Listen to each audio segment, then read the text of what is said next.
Sepimni hammasi Oriflame Avon bo'lgan. Shunaqa qilib yig'ib borganman.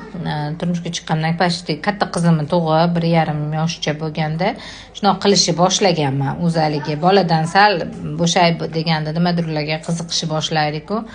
Unda qaynonam hokimiyatda ishlardilar.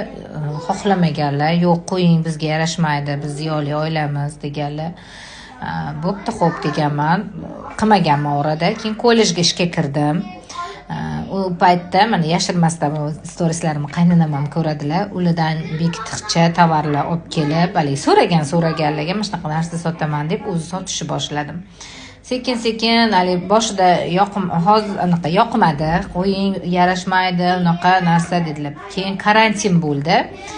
Karantinda hamma uyda o'tirdi, onlayn biznes shunaqa rivojlandi. Shu paytda men gruppa ochib, narsa tarqatishni boshladim, zakaz tarqatishni boshladim.